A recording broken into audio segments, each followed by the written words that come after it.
noite a todos. Obrigada, professora Litiana. É um prazer estar aqui conversando, trocar um pouquinho de experiência com os colegas. Eu falo sempre que não é uma web, né? É um bate-papo, é uma atualização. E eu vou iniciar minha conferência, minha apresentação, com um pouquinho do histórico, que é muito interessante, né? Então, olha só, em 1937, o Dr. Paul W. White, né, ele achava que a hipertensão era essencial, que não precisava tratamento, não precisava tratar. Quando foi? E ele era o médico do presidente Roosevelt, dos Estados Unidos. E em 1945, o presidente Roosevelt faleceu de um acidente vascular cerebral hemorrágico. Aí o doutor Charles, ele lança esse livro, Disease the Heart, tá? Em que ele fala que a pressão arterial só poderia ser tratada, a hipertensão, quando tivesse abaixo de 210 por 100 milímetros de mercúrio. Olha que interessante. Aí, quando foi em 1948, o Dr. Thomas Dauber e o William Kennel, o que aconteceu? Eles resolveram estudar uma população dos Estados Unidos, da cidade de Framingham. E o que eles observaram? Eles observaram que, a partir de que o indivíduo ganhava a idade, ele se tornava hipertenso e aumentava o risco para a doença arterial coronária. Tanto quanto aumentava a pressão sistólica, e isso se dava também com o aumento da pressão arterial diastólica. De forma que eu trouxe aqui esse slide, que é um braço desse estudo, em que eles mostram a incidência anual de morbidade cardiovascular por cada 10 mil habitantes. Pessoas, né? Os moradores da cidade de Framingham, com níveis pressóricos. Então, olha aqui. À medida que a pessoa vai aumentando a sua pressão arterial, aqui normal, no caso, aqui a pressão limítrofe, hipertensão arterial. Então, o que acontece? Aumenta o risco para doença arterial coronária, tanto em homem quanto mulher, para claudicação intermitente, acidente vascular cerebral e insuficiência cardíaca. Aqui eu trouxe para a gente entender todo o impacto epidemiológico da hipertensão arterial. Então, aqui nós temos os dados do estudo Vigitel, prevalência de hipertensão segundo diferentes cenários. Então, aqui, ó, você vê que a curva já abre lá para cima. Então, dá uma prevalência de 32%, segundo o estudo Vigitel.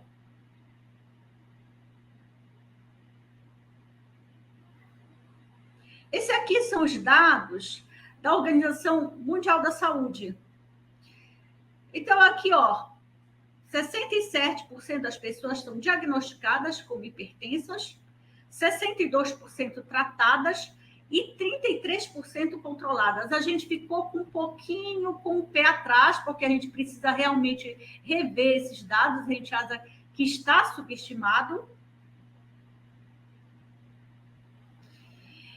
Esse é um outro estudo que mostra os hipertensos controlados ao longo do mundo.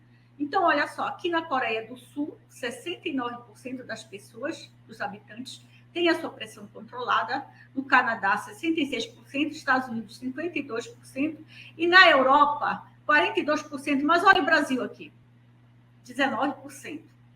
Né? Então, isso é importante para que a gente possa tomar medidas na nossa prática de consultório.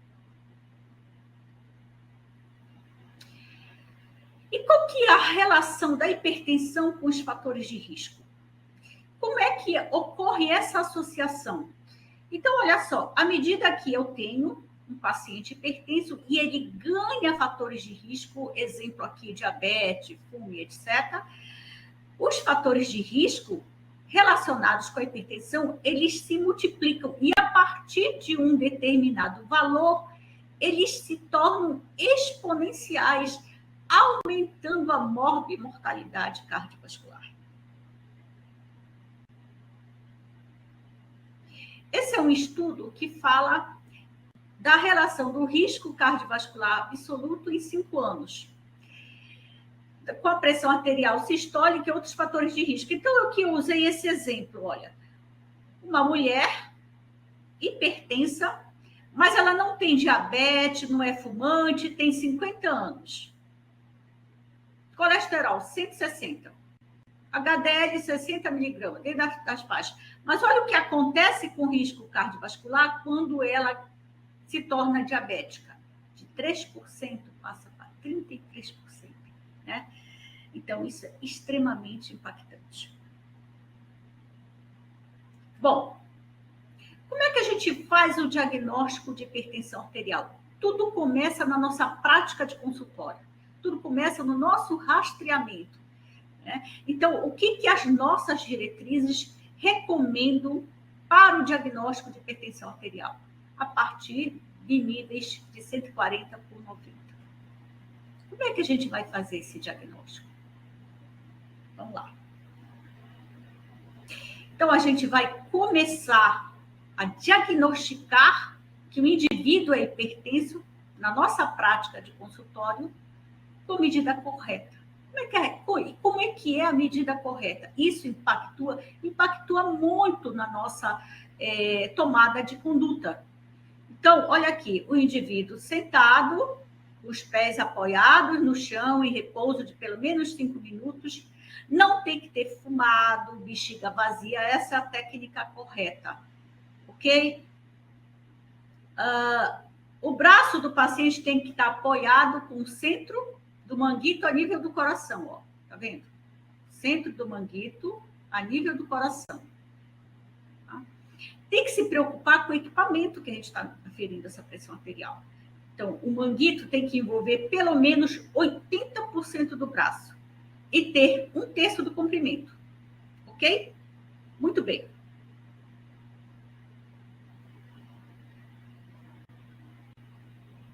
E a gente tem que lembrar que a nossa pressão arterial, ela varia conforme o ambiente. Então, eu tirei um exemplo aqui, esse paciente aqui, chegando em casa. Então, ele chega em casa estressado, cansado, ansioso, com uma série de problemas, né? Aí você vai aferir 161 por 92. Faz a mapa. O mapa está normal, 118 por 72, medida fora do consultório. Por isso que é importante a gente fazer várias medidas. O que a diretriz recomenda? 3 medidas, despreza a primeira que o paciente chegou, é o impacto, né? E tira a média das 2 últimas.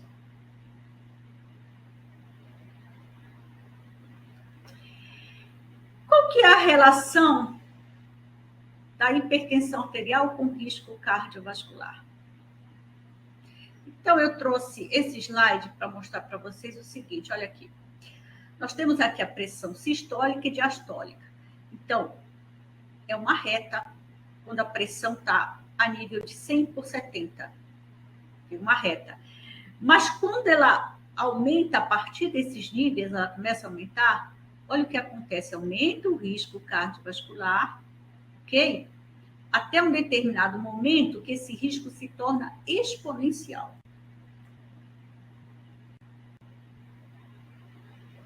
Então, olha, a partir de 140 por 90, que é por isso que a gente estabelece esse limite, esse nível de corte para a hipertensão arterial, porque a partir daí o risco é exponencial, ok?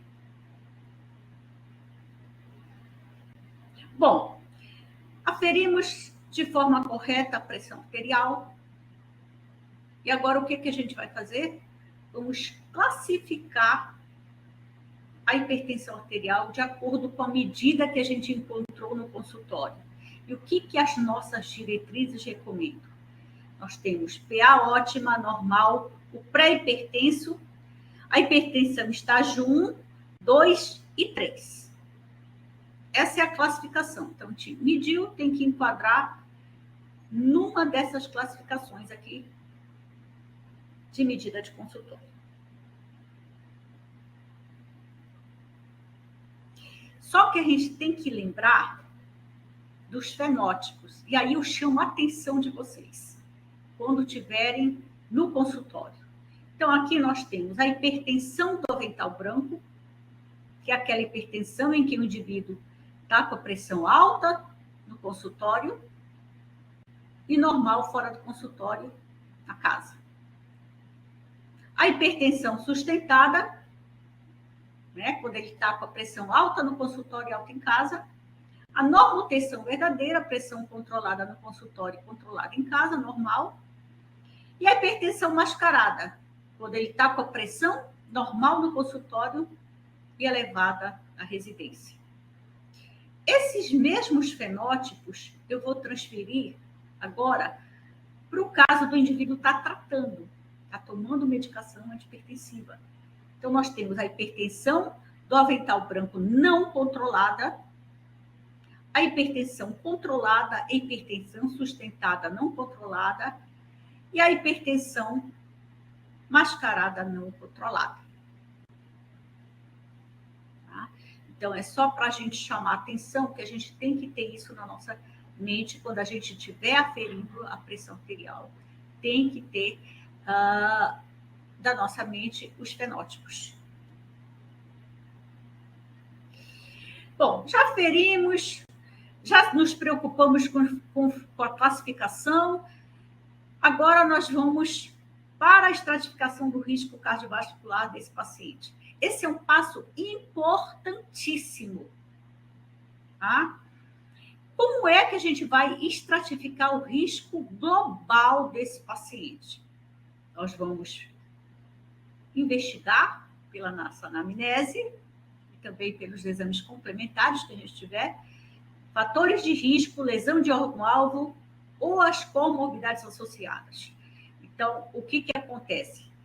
Nós vamos combinar com cada estágio da hipertensão arterial, o pré-hipertenso, o estágio 1, o estágio 2 e o estágio 3. Ok? Então, vamos supor aqui esse paciente com estágio 1. Se ele não tiver fator de risco adicional, o risco global dele é baixo. Mas olha o que acontece quando ele ganha 1 ou 2 fatores de risco.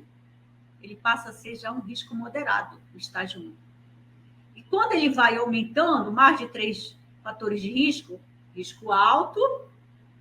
E quando ele tem lesão de órgão-alvo, doença renal crônica, estágio 3, diabetes, doença cardiovascular, o risco também é alto. E esse raciocínio é para todo o risco global.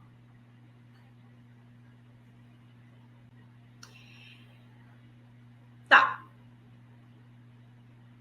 Fizemos o diagnóstico de hipertensão arterial, classificamos o estágio do paciente, nos preocupamos com os fenótipos, fizemos a estratificação de risco. Qual é a meta? Como é que nós vamos deixar esse paciente que está tratado? Qual é o nível de controle que esse paciente tem que ter?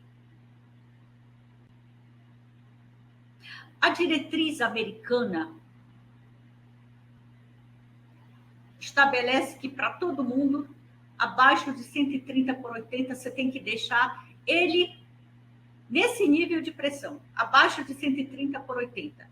Quando ele tiver hipertensão arterial, sem comorbidade, doença coronária, insuficiência cardíaca com fração de ejeção preservada, reduzida, doença renal, acidente vascular encefálico, pós-transplante renal, doença vascular periférica, diabetes mellitus, o afrodescendente e os idosos. Então, para todo mundo, 130/80, abaixo de 130/80 em tratamento. O que diz a diretriz europeia? Desculpa, diretriz americana. Então, o que acontece? Aqui, ela divide por faixa etária, ok? Então, vamos supor aqui, que não está aparecendo, mas vamos pegar aqui. 65 a 79 anos.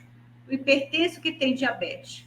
O alvo é abaixo de 140 de sistólica, não deixando ela abaixo de 130. Tá? E a pressão diastólica entre 70 a 79. Abaixo de 80, entre 70 a 79, não deixando abaixo de 70 de diastólica.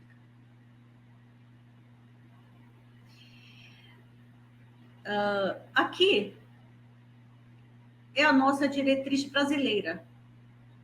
Então, qual que é a meta aqui? Quando o paciente tem um risco cardiovascular baixo ou moderado, abaixo de 140 por 90. Se é risco alto, você deixa numa meta entre 120 e 129 de sistólica, 70 a 79 de diastólica. Para diabéticos, abaixo de 130 por 80. Não deixar abaixo de 120 de sistólica e abaixo de 70 de diastólica. Tá?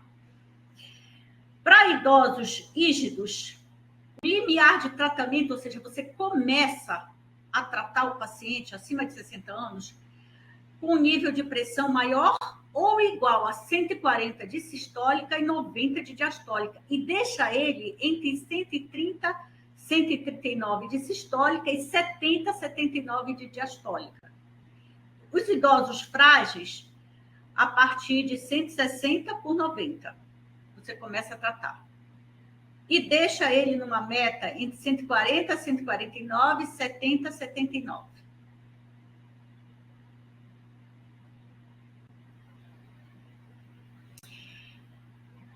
E agora a parte que nos interessa muito também é a parte do tratamento.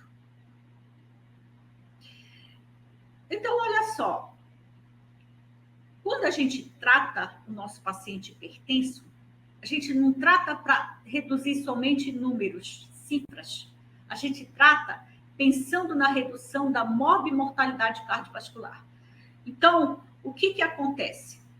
Quando a gente trata o paciente, principalmente o paciente mais idoso, o que acontece com a pressão sistólica e com o risco de doença arterial e AVC diminui.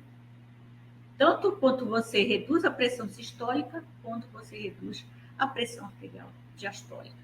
Você passa a ter um risco mais baixo de doença arterial coronária, acidente vascular cerebral, que é a catástrofe, né?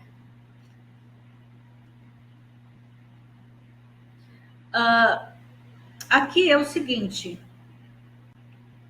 aqui eu trouxe esse slide para mostrar o impacto da redução da pressão arterial para prevenir doenças cardiovasculares. Essa é uma revisão sistemática e uma meta-análise de mais de 600 mil pacientes. Então, reduz eventos duros quando você reduz a pressão arterial. Reduz eventos cardiovasculares maiores, doença coronária, acidente vascular cerebral, insuficiência cardíaca e a mortalidade total. Daí a importância de reduzir a pressão arterial para reduzir eventos cardiovasculares duros.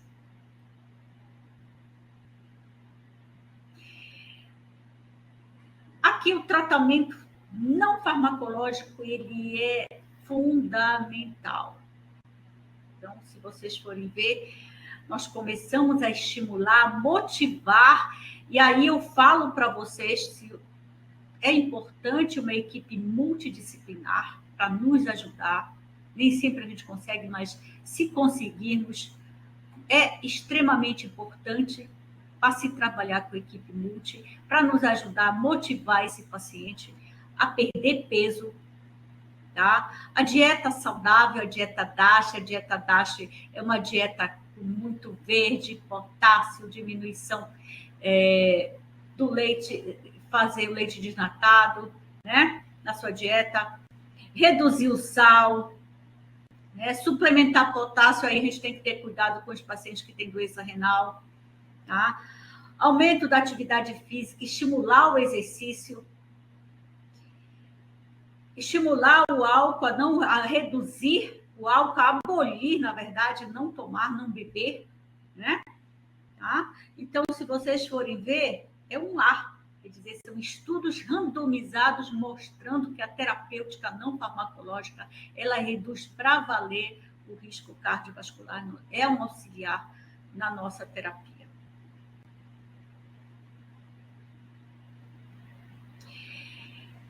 Eu trouxe esse slide para chamar a atenção dos colegas, para chamar a atenção de vocês, qual que é dessa terapia não farmacológica, qual que é o que tem maior impacto na redução da hipertensão arterial. Então, observa aqui que a sensibilidade ao sal, a redução do sal, quando você reduz o sal da dieta, ele impactua muito na redução da pressão arterial. Então, olha aqui, ó, o normotenso e o hipertenso. Então, a medida, principalmente quando ele ganha idade, né? Então, quando ele ganha idade, à medida que você reduz, você estimula a redução do sal, você tem uma queda importante da pressão, da hipertensão arterial, da pressão alta, tá?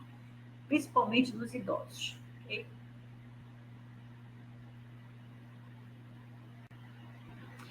Esse é um slide para mostrar para vocês a magnitude da redução da pressão arterial em hipertensos, de acordo com o treinamento, com o exercício físico.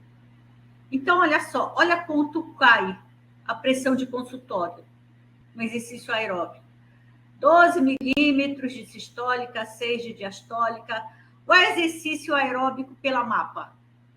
8 de sistólica, uma queda de 8, 4 milímetros. A musculação, o exercício isométrico. Então, é extremamente importante, só para vocês verem o quanto é importante, principalmente nós que atendemos na APS, a estimular o exercício físico para esse nosso paciente. Olha que interessante. Eu trouxe esse trabalho com um estudo chinês, que eles estudaram 451 mil indivíduos e acompanharam eles durante 15 anos. O que eles observaram?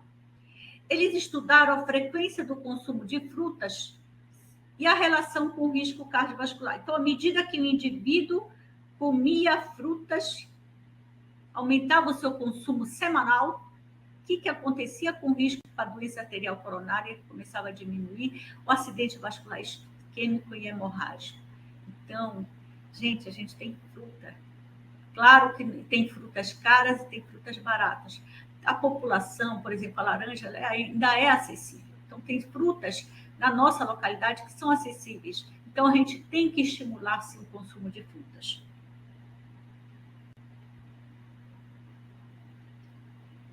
E aqui o impacto da redução da pressão arterial. Aqui eu acho que não está passando. Tá? Vou colocar um pouquinho. Mas reduz em torno de 3 milímetros de sistólica e 2 de diastólica.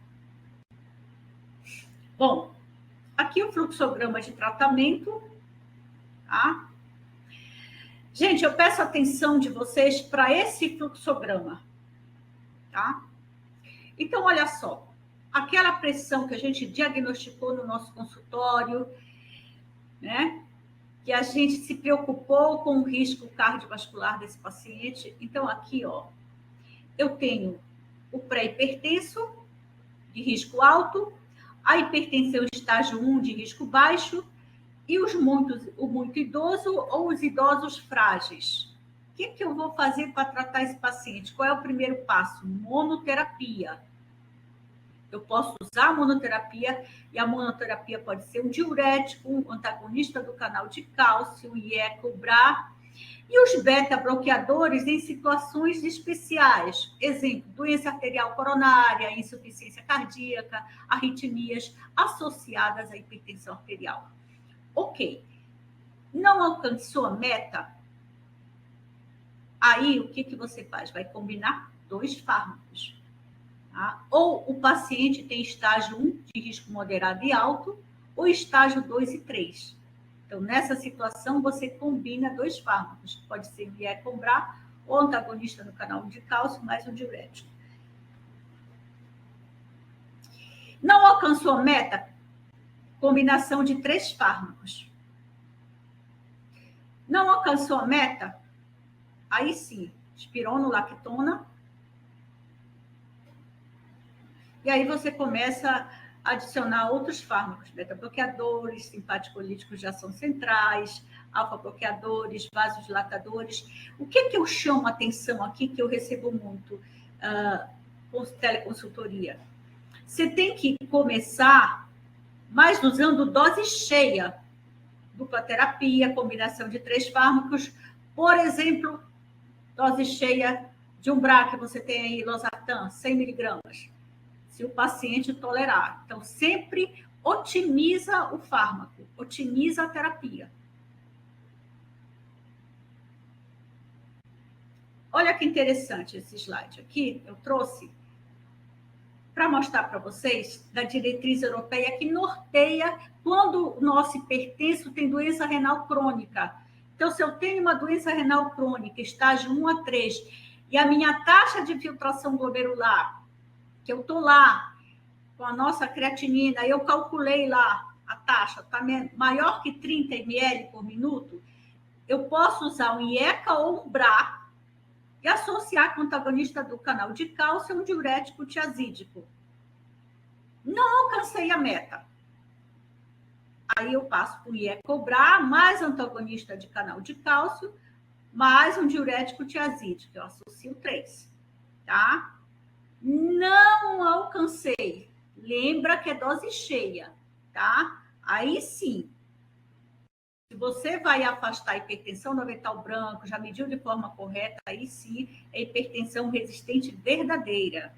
Aí você vai adicionar nesse cenário aqui a espironolactona, que é a preferível, tá? Ou os minerais corticoide, beta-bloqueador, alfa-bloqueador ou antagonista de ação central. Doença renal estágio 4 e 5. Não tem diálise, não está em diálise ainda. Taxa de filtração glomerular menor que 30 ml. IECA ou BRA, antagonista do canal de cálcio ou um diurético. Não alcançou? IECA ou BRA, antagonista do canal de cálcio ou diurético de alça. Tá? Não alcançou a meta, hipertensão resistente verdadeira. Nesta situação em que o paciente tem uma taxa de filtração glomerular menor que 30 ml, você vai adicionar a clortalidona. É preferível, tá? É preferível. Ou diurético de alça, ou beta-bloqueador, ou alfa-bloqueador, ou os agentes de ação central.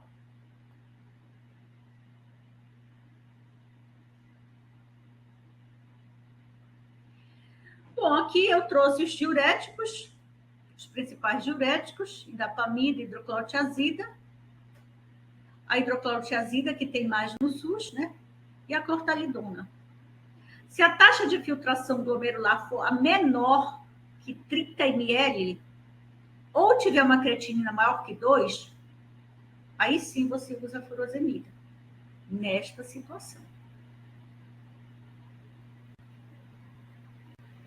Quando a gente precisar lançar a mão de beta-bloqueador, você tem que se preocupar se ele é seletivo ou não, tá? Eficácia, ação dele nos lípides, na glicemia, a liberação de óxido nítrico e os defeitos adversos, tá? E as indicações objetivas dele, por exemplo, doença coronária, com hipertensão arterial, arritmia associada com hipertensão, insuficiência cardíaca, e individualizar o tratamento. Tá? Então, aqui o carvedilol, ele faz um bloqueio beta-1 e alfa-1, tá? Ok? E o nebivolol, que a gente não tem no SUS, a gente tem o carvedilol, tá? E o nebivolol, ele é um beta-1 seletivo, tá? E é vasodilatador.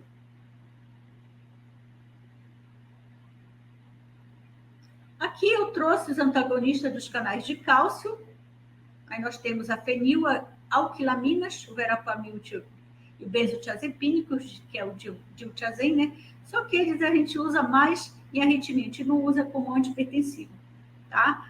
Aí temos aqui os dihidropiridínicos de primeira geração, nifedipina, que tem no SUS, o de segunda geração, e o de terceira, que tem no SUS, a amlodipina.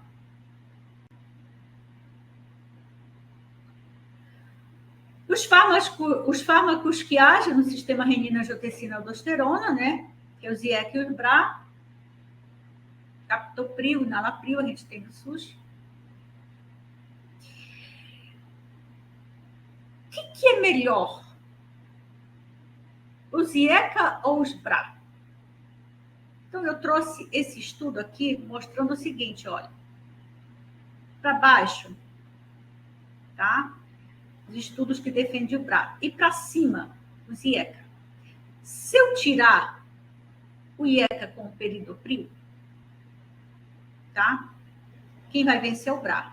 Se eu deixar, quem vai vencer é o IECA. Então, não existe ainda um consenso qual que é o melhor, se é IECA ou BRA. O que diz essa meta-análise? Para a gente responder. Que ambos, IECA e BRA, são os melhores antihipertensivos para a redução da hipertensão arterial, da pressão. Então, eles reduzem tanto a pressão sistólica quanto diastólica.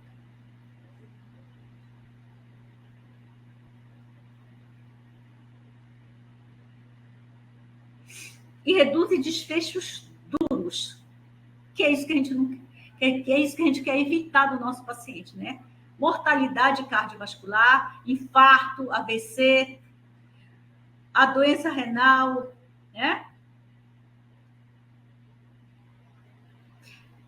Aqui eu trouxe esse slide para mostrar os antihipertensivos que a gente tem na rede SUS e que a gente pode sim trabalhar com eles, diminuir morbimortalidade, melhorar o nosso paciente. Nós temos os melhores fármacos, tem sim fármacos muito bons no SUS. E que a gente consegue sim trabalhar com esses fármacos.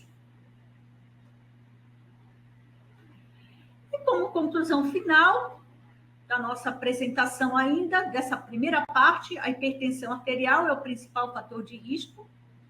Cardiovascular é o mais prevalente, que a gente se preocupa. E olha só, apesar de existirem fármacos antihipertensivos baratos, que a gente tem na rede SUS, eficientes e com poucos efeitos adversos, menos de 20% dos brasileiros, da nossa população, tem a pressão arterial controlada. Né? Qual que é o grande problema? Que é uma doença assintomática. Então, o paciente ele precisa ser motivado para realizar o tratamento, para realizar a adesão, tanto não farmacológica quanto farmacológica, porque engloba a adesão. Estimular a mudança do estilo de vida é essencial, e combinação de fármacos são as melhores estratégias para a gente atingir as metas. Uma palavrinha sobre crise hipertensiva. Bom, quando é que a gente está diante de uma emergência hipertensiva? Quando ocorre aumento da pressão arterial, que você precisa baixar de forma imediata, para reduzir o risco de morte. Por quê? Porque dá lesão aguda. Ou progride uma lesão em algum órgão-alvo. O paciente já tinha uma lesão e progride rapidamente. Por exemplo, um aneurisma de aorta. E a urgência hipertensiva, qual que é a diferença? É um aumento da pressão, mas não tem risco iminente de morte. Não tem uma lesão aguda em órgão nobre.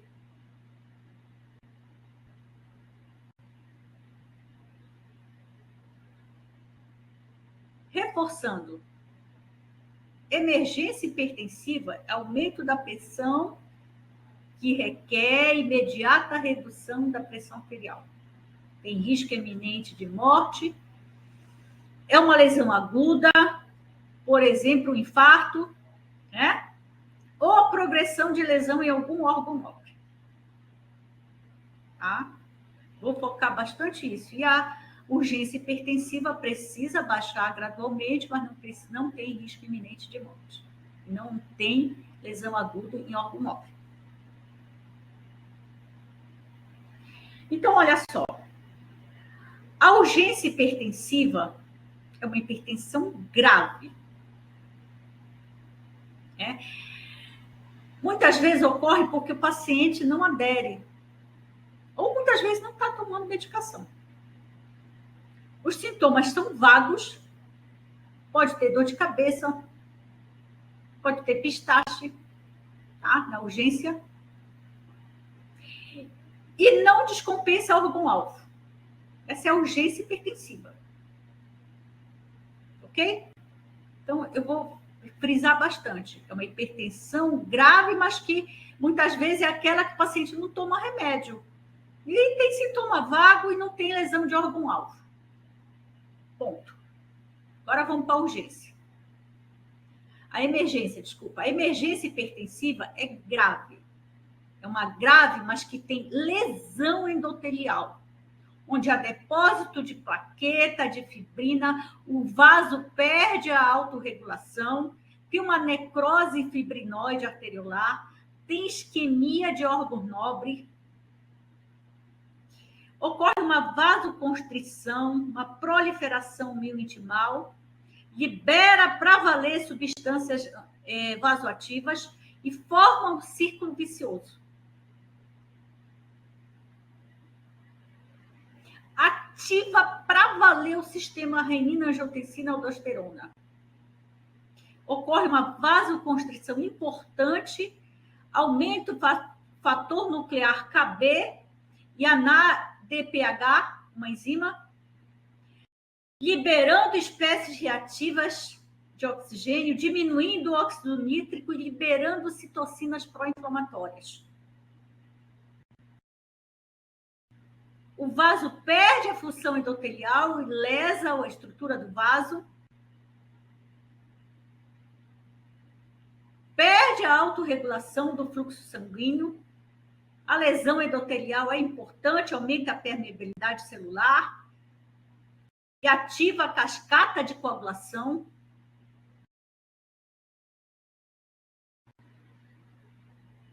Então, aqui, olha, esse slide mostra um vaso normal e a lesão endotelial com trombo.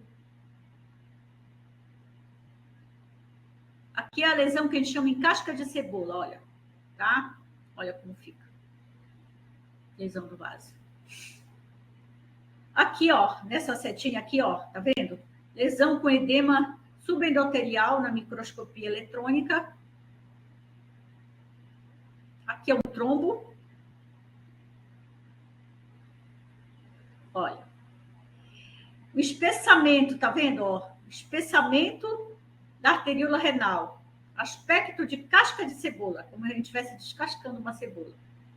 Então, é indicativo de arteriosclerose hiperplástica, da emergência hipertensiva. Como é a abordagem clínica? Depende do quadro, é individual.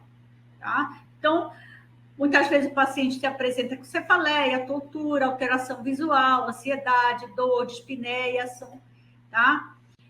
A gente tem que investigar a hipertensão pré-existente, a duração dessa hipertensão, quanto tempo ela está lesando lá o vaso, lesando os órgãos nobres, a carga da doença, o tempo de doença, a severidade, os fármacos antihipertensivos utilizados ou não, em doses otimizadas ou não, se teve episódio anterior, antecedentes e manifestações neurológicas, precisa da lembrança de investigar.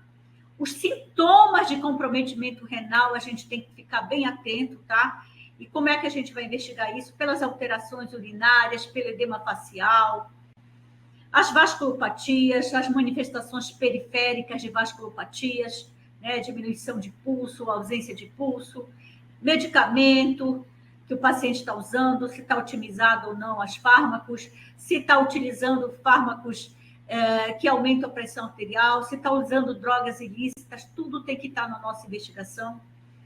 Se ele suspendeu de forma rápida os medicamentos antihipertensivos, exemplo, uma clonidina, um beta-bloqueador que dá taquicardia, hipertensão. Bom, concluindo, as emergências hipertensivas são lesões progressivas nos órgãos nobres. Rim, cérebro, coração, né?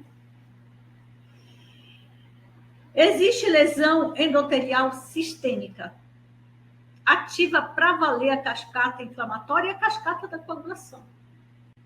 Ativa o sistema renina, angiotensina, aldosterona e vira um círculo vicioso.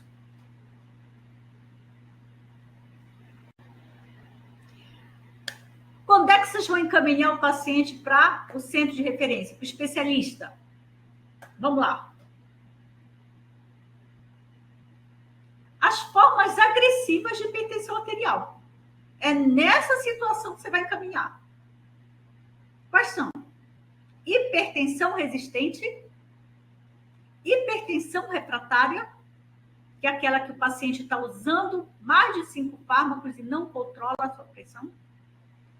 Hipertensão secundária, pré-eclâmpsia, quando tem lesão de órgão-alvo e quando tem várias comorbidades e vários fatores de risco associados. São essas situações que você encaminha da atenção básica para o especialista.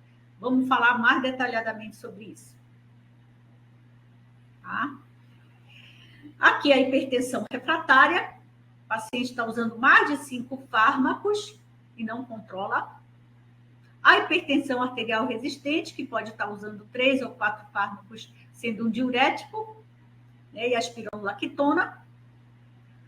E a hipertensão não controlada, 1 ou 2 fármacos.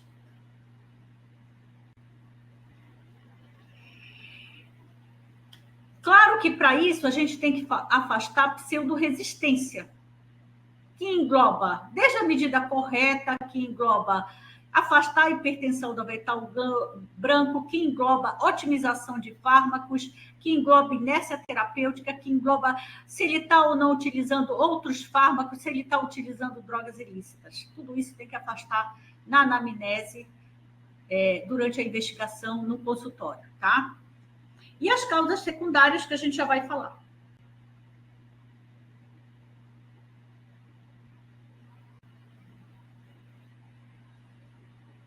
Causas secundárias é quando aquela hipertensão se inicia antes de 30 anos ou após os 50 anos. O paciente ficou hipertenso. Hipertensão estágio 3 ou resistente à terapia. A tríade do felcromocitoma. Qual é a tríade? Que é a hipertensão secundária, tumor das suprarrenais. Palpitações, sudorese e cefaleia em crise. Uso de medicamentos e drogas que possam elevar a pressão arterial. A faces do paciente, tá? Que cursa com hipertensão. Quais são elas? Que tipo de faces é essa que a gente tem que se preocupar? Faces renal, hipertiroidismo, acromegalia, síndrome de Cushing. Ok?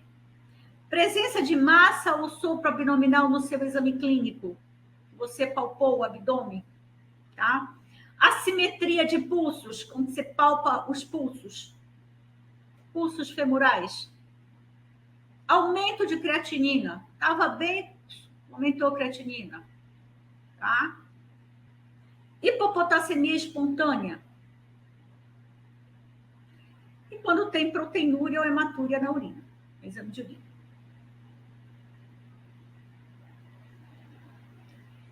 Então, quais são as causas mais comuns de hipertensão secundária que a gente tem que se preocupar? Doença do parênquima renal. O hiperaldo primário. Estenose da artéria renal. E a apneia obstrutiva do sono. São as mais comuns. Você percebeu que o paciente pode ter uma causa secundária. Pense em doença do parênquima renal, primeira. Depois, hiperaldo, estenose da artéria renal e a apneia obstrutiva do sono.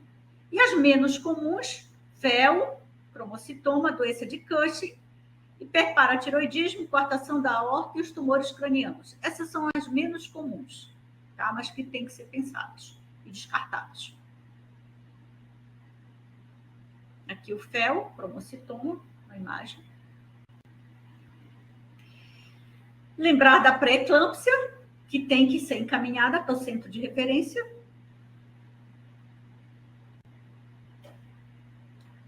As lesões em órgãos nobres, né? Lesão renal, tá? Ateroma, as alterações de retina, hipertrofia, que a gente já comentou. E é isso que eu tinha para conversar com vocês. Agradeço a disposição, a atenção e me coloco à disposição para as perguntas. Aquilo que eu souber, eu vou responder e a gente vai trocar um pouquinho da nossa experiência, tá bom? Obrigada, professora Lidiane, obrigada aos coordenadores do Telesaúde.